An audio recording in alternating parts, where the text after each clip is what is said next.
بسم اللہ الرحمن الرحیم۔ مسلسل سوالات کا اور جوابات کا سلسلہ جاری ہے، اور جس ترتیب سے سوالات آتے ہیں اسی ترتیب سے ان کے جوابات بھی آپ کے سامنے پیش کیے جاتے ہیں۔ اب اس میں کچھ وقت لگ جاتا ہے، تاخیر ہو جاتی ہے، تو اس کے لیے ہم معذرت خواہ۔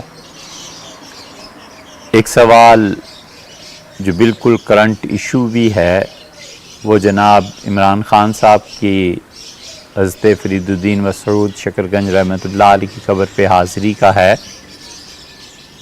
اور مسلسل لوگ دریافت کر رہے ہیں کہ یہ سب کچھ جو ہوا وہ کیا ہے۔ جو کچھ بھی ہوا، اس کا جواب یہ ہے کہ جو کچھ بھی ہوا وہ آپ بآسانی ویڈیوز میں دیکھ سکتے ہیں۔ بہت سی چیزوں کی تعویل اور توجیہ کی جا سکتی ہے۔ مثلا ننگے پاؤں ان کا مزار پہ حاضری دینا اگرچہ ہے یہ بھی قابل اعتراض، لیکن یہ کہہ کے صرف نظر کیا جا سکتا ہے کہ وہ ہر وہ چیز جو اللہ کی یاد دلائے اس کی تعظیم کے لیے ننگے پاؤں چل کے جانا یہ حدیث سے ثابت ہے۔ سیدنا عمر رضی اللہ عنہ اور سیدنا علی رضی اللہ عنہ عیدگاہ کی طرف پیدل جاتے تھے اور پاؤں سے جوتے اتار دیتے تھے اس جگہ کی شرف اور عظمت کے لیے۔ اس پہ ایک تفصیل سے بیان ریکارڈ کروا چکے ہیں،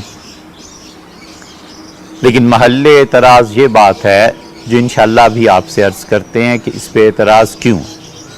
اسی طرح انہوں نے قبر پہ پھول رکھے اور چادر چڑھائی، اس کا بھی کسی حد تک جواز کہیں سے لایا جا سکتا ہے کہ شامی رحمۃ اللہ علیہ جو متاخرین میں حنفیہ کے امام ہیں، انہوں نے ان چیزوں کی اجازت دی ہے کہ قبر پہ اس لیے چادر چڑھائی جائے یا رکھی جائے کہ لوگوں نے اللہ کے احترام میں کمی آ گئی ہے، اور لوگ اللہ کے اچھے بندوں کا احترام اور ان کی قبروں کو عام قبروں کے برابر سمجھ کے کوئی تعظیم نہیں دیتے، تو اس لیے اس پر نمایاں اور واضح کرنے کے لیے چادر کو چڑھا دیا جائے تاکہ لوگ یہ جانیں کہ یہ اللہ تعالیٰ کے بہت ہی مقرب اور بہت ہی خدا کے دوست تھے، ان کی قبر ہے۔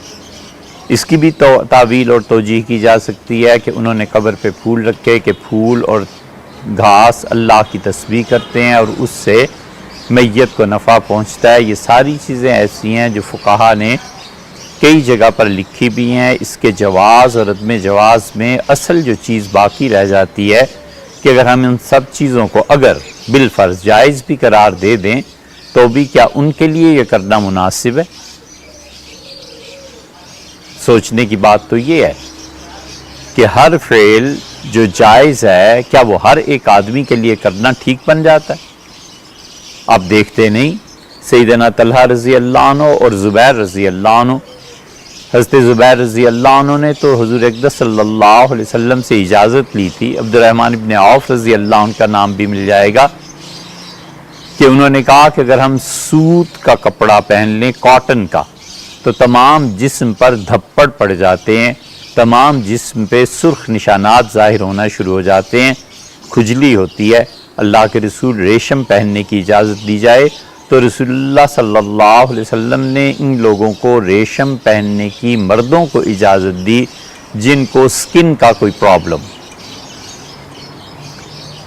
زمانہ حج میں یہ احرام باندھ کے ریشم کا مکہ مکرمہ میں حاضر ہوئے، تو سیدنا عمر رضی اللہ عنہ کی آپ سوانے اور اس میں دیکھ لیں ان کے فقہی فیصلے جو ہیں کہ انہوں نے غالباً حضرت طلحہ رضی اللہ عنہ کو بلایا یا عبد الرحمن ابن عوف رضی اللہ عنہ کو، بہرحال انہوں نے ایک صحابی رضی اللہ عنہ کو بلایا اور انہوں نے کہا کہ یہ ریشمی چادریں کیوں اوڑے ہوئے؟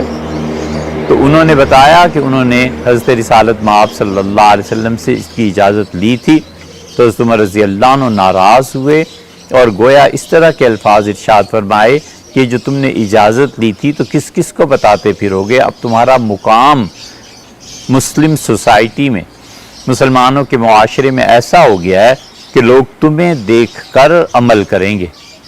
تو سیدنا عمر رضی اللہ عنہ اس پہ نکیر فرمائی۔ سیدنا عمر رضی اللہ عنہ نے اس سے ایک درجہ کراہت کا اظہار فرمایا کہ اگرچہ یہ جائز بھی ہو، لیکن آپ جیسے لوگ مرد جب ریشمی چادریں استعمال کریں گے تو کس کس کو جا کے سمجھاتے پھرو گے کہ تم نے یہ کام اس لیے کیا ہے کہ تمہیں سکن پرابلم. اس لیے جتنے بھی کام یہ اب تک گنے گئے ہیں اگر وہ جائز بھی قرار دیے جائیں تو کیا ان لوگوں کے لیے جائز ہیں جن کے پیچھے عوام چلتی ہے اور لوگ بسا اوقات ان کے فعل کو دین بھی سمجھنے لگتے ہیں؟ اور امر واقعہ یہ ہے کہ ہمارے سارے سیاستدان یہ جتنے بھی ہیں اور ہمارے بڑے بڑے عہدوں کے افسر جب یہ 20ویں 21ویں گریڈ سے اوپر جاتے ہیں تو انہیں دین کی اتنی بھی قدر اور حیا نہیں رہتی جتنی اس سے پہلے تھی. انہیں کوئی شرم اور حیا نہیں آتی ایسے کام کرتے ہوئے جو دین کے اصلاً خلافوں. وجہ اس کی یہ ہے کہ اب ان کے ذہن میں اقتدار کا نشہ چھا جاتا ہے کہ بس اقتدار کسی طرح انہیں ملنا چاہیے، غلبہ اور قوت ملنی چاہیے، اور شریعت پر عمل کو استعمال کرتے ہیں در حقیقت اپنے طرف و تعلی اور اپنے نفس کی امارگی کے تحت اور اپنے آپ کو بڑا بنانے کے لیے. پھر شریعت اصل نہیں رہ جاتی، پھر اصل یہ رہ جاتی ہے کہ کسی طرح مذہب کے ذریعے بھی ہم اپنے آپ کو اعلیٰ اور ارفع ثابت کریں اور مذہب کو اپنے ان مذموم مقاصد کے لیے استعمال کریں. اور دوسرا مرض جو اب لیڈرز اور ان سیاستدانوں سے تو کیا لینا، حتیٰ کہ علماء تک میں آ گیا ہے، وہ یہ کہ مسائل کو محض اپنی عقل سے بتاتے ہیں. کوئی کتاب و سنت میں ان کے پاس دلیل نہیں، کچھ بھی نہیں. جو عقل میں آیا سو کہہ دیا، جو دوسرے کے حالات سن کے جی میں آیا کہہ دیا. ان کی عقلیں اس درجے تک سلامتی حاصل کر چکی ہیں کہ کتاب و سنت چاہے اس کے خلاف بھی کہے پھر بھی ان کی عقل میں چونکہ آتا ہے لہٰذا کریں گے. غلط بات ہے. ہر آدمی کی عقل کیا یہ فیصلہ کر سکتی ہے؟ کسی بھی آدمی کی عقل یہ فیصلہ کر سکتی ہے کہ یہ چیز کتاب اور سنت کے موافق ہے یا مخالف ہے؟ حضرت رسالت مآب صلی اللہ علیہ وسلم واحد اور تنہا یہ آدمی تھے جن کی ہر بات قبول کی جائے گی، پرکھی نہیں جائے گی. اگر وہ صحیح سند سے ثابت ہے سند پرکھی جائے گی. حضور اقدس صلی اللہ علیہ وسلم کوئی جملہ ثابت ہو جائے ہمیں کوئی حق ہی نہیں پہنچتا کہ ہم اس پہ بحث مباحثہ کریں کہ یہ کیسا ہے اور کیسے. جب انہوں نے کہا تو سچ کا ہے. ان کے بعد بڑے سے بڑا آدمی بھی اگر عقل سے بات کرے گا تو ایسی عقل کو لے جا کر کتاب و سنت پہ پرکھیں گے. اور تیسری چیز یہ دو اصولوں کے بعد جو اس میں قابل اعتراض ہے وہ قبر کو بوسہ دینا ہے، وہ زمین پر ماتھا ٹیکنا ہے، زمین کو چومنا ہے، یا زمین کو نہیں بھی چوما تو ماتھا ٹیکنا ہے. یہ کس کے ہاں جائز ہے؟ سارے مکاتب فکر کے علماء نے اس سے برات کا اظہار کیا. اہل حدیث حضرات کے تو سوال ہی پیدا نہیں ہوتا. دیوبندی حضرات بھی اور بریلوی حضرات بھی انہوں نے صاف انکار کیا. انہوں نے کہا یہ شریعت نہیں ہے. اولیاء اللہ کی قبر کو تعظیم سے چومنا،